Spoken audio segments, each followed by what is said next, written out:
Bienvenidos al curso de Física 120. En este podcast hablaremos de ley de Lorentz, carga puntual en un campo magnético y eléctrico, y fuerza magnética. Antes de comenzar la clase, recordemos los siguientes conceptos. Fuerza eléctrica. La fuerza eléctrica se encuentra dada por la ley de Coulomb, que en términos del campo eléctrico es Q por E. Corriente continua. La corriente eléctrica corresponde al movimiento de cargas eléctricas de una región a otra, y se caracteriza por la intensidad de corriente eléctrica, I, la que se define como el flujo de cargas a través de una superficie por unidad de tiempo. Matemáticamente se puede expresar como la tasa de variación de carga de una región por unidad de tiempo, pero cuando ésta se mantiene constante puede ser llamada corriente continua. Recordemos adicionalmente que la intensidad de corriente puede ser expresada como el flujo del vector densidad de corriente J. Torque. El torque, o momento de una fuerza sobre un cuerpo, corresponde a la fuerza aplicada que origina la rotación de dicho cuerpo, quedando expresado matemáticamente como el producto cruz entre el vector posición en que la fuerza es aplicada respecto al eje de rotación y la fuerza. Ley de Lorentz. La experiencia muestra que si una carga puntual se encuentra en movimiento respecto a un sistema de referencia inercial, experimenta una fuerza adicional a la eléctrica.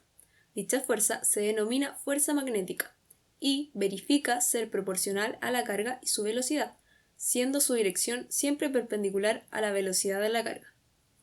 Tal relación queda expresada como F igual Q por la velocidad producto cruz el campo magnético. El campo vectorial, representado por la letra B, es denominado campo magnético, el mismo en cuya dirección y sentido apunta el polo norte de la aguja de una brújula. Cuando una carga puntual se encuentra en una región del espacio donde existen un campo magnético B y un eléctrico E, la expresión de la fuerza de Lorentz, o fuerza electromagnética total, en términos que se incluya a E, queda dada por F igual a Q por el campo eléctrico más la velocidad producto cruz el campo magnético. El sentido y dirección de la fuerza magnética se pueden determinar con facilidad de acuerdo a la regla de la mano derecha, donde al levantar el dedo pulgar y extender la palma de la mano derecha sobre el eje de desplazamiento de la carga, dado por B, y luego al cerrar la palma moviendo los dedos en dirección del campo magnético B, la dirección de la fuerza magnética quedará señalada por el dedo pulgar. Carga puntual en un campo magnético uniforme. Una propiedad característica de la fuerza magnética es que al ser siempre perpendicular a la velocidad de la carga que la experimenta y al campo magnético, su trabajo siempre será nulo. Es decir, la carga al desplazarse por el seno de un campo magnético no experimentará aceleración o la fuerza magnética no realizará trabajo sobre la carga, sino que solo modificará la dirección del vector velocidad induciendo la rotación de la partícula, actuando como una fuerza centrípeta. Velocidad inicial paralela. Así, si una carga puntual se desplaza con velocidad inicial paralela al campo magnético, la fuerza magnética sobre ella será nula, por lo que seguirá una trayectoria uniforme rectilínea. Velocidad inicial perpendicular. Si por el contrario su velocidad inicial es perpendicular, podemos descomponer su aceleración en una componente tangencial, en la misma dirección que su velocidad y otra normal. Así, la aceleración tangencial será cero, dado que la velocidad será constante, mientras que la aceleración normal se obtendrá a partir de la segunda ley de Newton, considerando la fuerza magnética. Ya que la fuerza magnética actúa como una fuerza centrípeta, la carga comenzará a describir una circunferencia, y su ecuación de movimiento será la masa por la velocidad al cuadrado sobre el radio, igual a la fuerza magnética. A partir de esta expresión, podemos obtener el radio de la circunferencia descrita por la carga, que dependerá de su razón entre la masa y la carga, como también dependerá del cociente entre su velocidad y el campo. Observe que dos cargas a igual velocidad describen distintos radios, esto dado a su razón masa-carga que resulta propia en cada partícula cargada. Además, encontramos una cantidad característica del movimiento de la carga que es independiente de su velocidad, correspondiente a la velocidad angular de su movimiento. Velocidad inicial arbitraria. En el caso de una velocidad inicial arbitraria, la carga describe un movimiento que resulta de la superposición de los casos anteriores, por lo que la componente de su velocidad paralela al campo describirá un movimiento rectilíneo uniforme, mientras que la componente tangencial describirá circunferencias. La trayectoria de la carga corresponde a una helicoide, cuyo radio se obtiene considerando solo la componente perpendicular de la velocidad, b seno de θ, mientras que el espaciamiento entre una y otra revolución, b, se puede calcular como el producto entre la velocidad paralela b coseno de θ y el periodo de revolución, el cual se obtiene a partir de la velocidad angular. Carga puntual en un campo magnético y eléctrico uniformes. Otro caso de especial interés es cuando una carga se encuentra en presencia de un campo magnético y otro eléctrico uniformes. En estas condiciones, el campo eléctrico actúa acelerando la carga, mientras que el magnético la hace rodar en el plano cuya normal coincide con su dirección. A título de ejemplo, considere una carga que es dejada en reposo en el origen del sistema de coordenadas, en presencia de un campo eléctrico en la dirección z-tongo y un campo magnético en la dirección y-tongo, ambos de magnitud constante y perpendiculares entre sí. Para describir el estado de movimiento de la carga, resulta conveniente expresar su ecuación de movimiento por componentes, resultando en que la carga experimenta una fuerza menos Q por V sub Z por V en X tongo y Q por V sub X por V más E en Z tongo. La ecuación resultante forma un sistema de 3 ecuaciones con 2 de ellas acopladas, mostrando que los ejes X y Z no son independientes. Luego, para resolver esta ecuación, se puede recurrir a herramientas del cálculo diferencial desacoplando las ecuaciones, para lo cual se debe derivar nuevamente ambas expresiones respecto al tiempo y despejar las aceleraciones. Con ello, se puede demostrar que la carga describe una cicloide. El selector de velocidades. En muchas aplicaciones se requiere de un haz de partículas en donde todas posean igual velocidad, donde dicho haz puede ser producido por un cátodo caliente o algún tipo de material radioactivo. Es por esto que es necesario seleccionar de este haz las partículas que tengan una velocidad específica, lo que es posible al utilizar un arreglo de campos eléctricos y magnéticos perpendiculares, denominado selector de velocidad. Este selector corresponde a un dispositivo que es situado en una región del espacio en la que actúan los campos uniformes, de tal forma que sus fuerzas sobre una partícula cargada se contrarresten. Esto es, si una de las fuerzas, magnética o eléctrica, es mayor, entonces la partícula desviará su trayectoria. En cambio, si ambas tienen igual magnitud y en sentido opuesto, la partícula no verá modificada su trayectoria. Con esto se tiene que ciertas partículas con una velocidad definida logran pasar por la región en donde se encuentra el selector sin ser desviadas.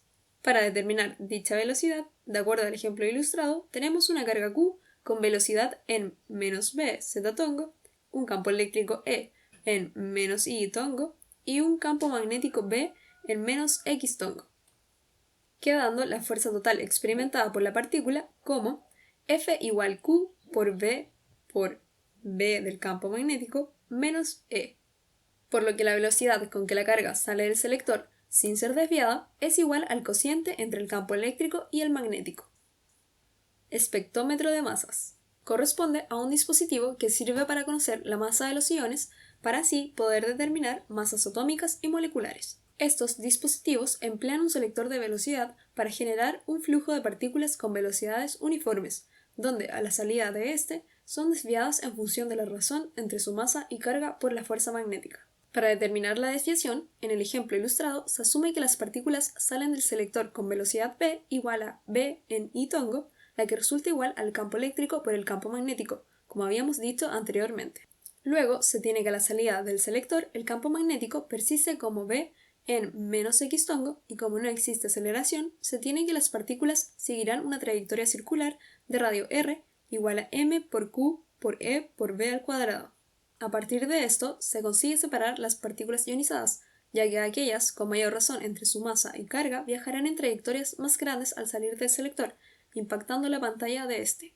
Cabe destacar que como se trata de iones, estos tendrán carga que serán múltiplos enteros de la carga elemental del electrón, pudiéndose calcular su masa. Fuerza magnética sobre una corriente filiforme. La fuerza magnética sobre una distribución de corriente se obtiene como la suma vectorial de las fuerzas individuales sobre cada carga, lo que corresponde al principio de superposición de la fuerza magnética. Así, en el caso de una distribución filiforme de corriente, encontramos un diferencial de la fuerza magnética por unidad de largo, que es igual a la carga en desplazamiento, N por Q por S por dl, con N la densidad de portadores de carga, S la sección del flujo de corriente y dl el diferencial de largo. Todo esto por la velocidad media de desplazamiento de las cargas, B en L tongo, producto cruz, con el campo magnético. Torque magnético sobre una corriente filiforme. Al situar una espira filiforme de corriente en un campo magnético uniforme, la fuerza magnética neta sobre la espira es nula, ya que en promedio las contribuciones infinitesimales de fuerza sobre toda la espira se anulan, lo que puede verificarse mediante el cálculo directo. La fuerza magnética es igual a la integral de la corriente por un diferencial R, producto cruz el campo magnético, donde el parámetro de integración es entre el radio final y el radio inicial. Esto es igual a la corriente por el delta de los radios, producto cruz el campo magnético, lo que es igual a 0. No obstante, el torque o momento de la fuerza magnética es no nulo, induciendo la orientación de la espira en la dirección del campo magnético. Para demostrarlo sin recurrir a herramientas avanzadas del cálculo vectorial, podemos considerar una espira cuadrada que encierra una sección A al cuadrado, en el seno de un campo magnético uniforme. Al calcular la fuerza magnética que experimentan cada uno de sus lados, encontraremos que la fuerza sobre el segmento inferior es igual y de signo opuesto a la del segmento superior, y su magnitud es la de I por A por B. De igual forma, para los segmentos laterales, encontramos que son de signo opuesto y de magnitud I por A por B por coseno de θ, donde θ corresponde al ángulo entre el vector normal y el campo magnético. Así, se comprueba que la fuerza neta sobre la espira es nula, al igual que lo es el torque sobre los segmentos laterales, ya que en ellos la fuerza tiene la misma dirección que su vector posición referido desde el centro de la espira. Por el contrario, la fuerza magnética sobre los segmentos, superior e inferior, originan un mismo momento, cuya suma tiene magnitud igual a I por A al cuadrado por B.